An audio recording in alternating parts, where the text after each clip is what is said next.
जिसको धन चाहिए, हम तुम्हें आंतरिक बात बता रहे हैं, जो है जितना है।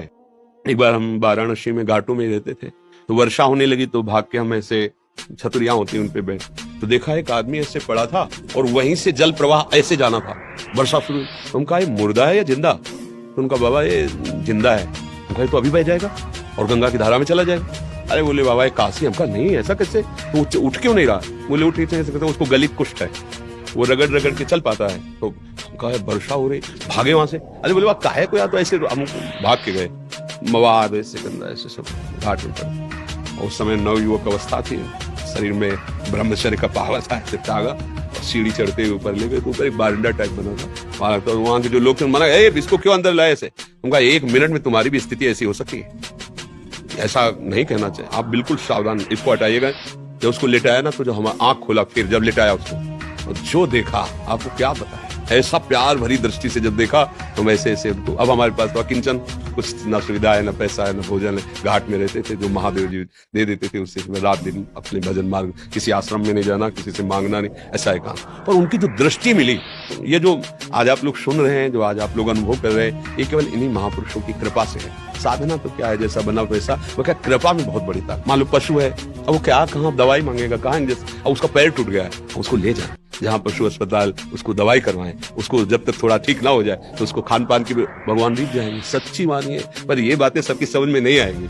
अगर ऐसे भाव से चलो, तो पूर्व का जो अशुभ कर्म है वो नष्ट हो जाएगा। वो अशुभ कर्म ही हमें दुख देता है, अशुभ कर्म ही दुख देता है। ये जो हमें भुलावे में डाला जाता है ना, कि हम ये कर देंगे तुम्हारा दुख दूर हो जाएगा, बिल्कुल नहीं।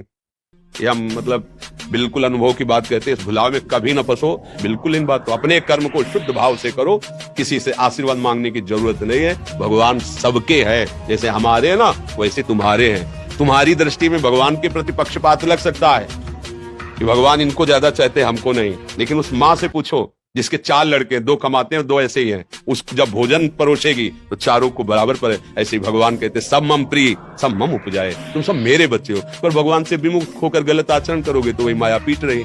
सही ढंग से चलो, पीछे की बिगड़ी बना लो, आगे का मंगलमय मार्ग हो जाएगा। नाम जप करो, कोई नशा मत करो, जो अर्थ कमाओ, माता पिता परिवार को सेवा, और किसी ऐसे को जिससे बदला लेने का भावना हो। जैसे मान लो हमने आपको जल पिलाया, तो कभी आप हमको हाथ जोड़ के भी राधे राधे कहेंगे, ऐसी भावना नहीं हो।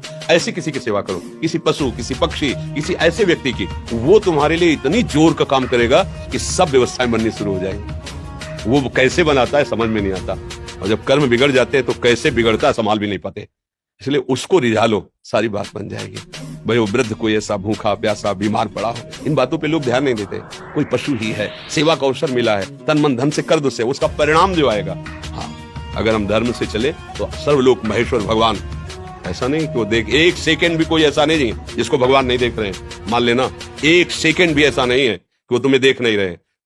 जिसको धन चाहिए, हम तुम्हें आंतरिक बात बता रहे हैं, जो है जितना है, उसी से माता पिता भाई बंधु और आए हुए अतिथि और किसी एक बाहरी दुखी जिससे हमारा कोई मतलब नहीं, उसको सुख पहुंचाना शुरू करो।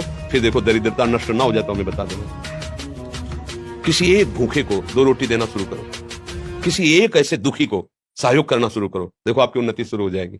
हम कैसा चाहते हैं, किसी एक का छीनने को मिल जाए तो हम सुखी हो जाए, किसी एक को हम दुखी कर दे हम सुखी हो, ये सर्वनाश की बातें हैं, वही हमको भोगना पड़ता है।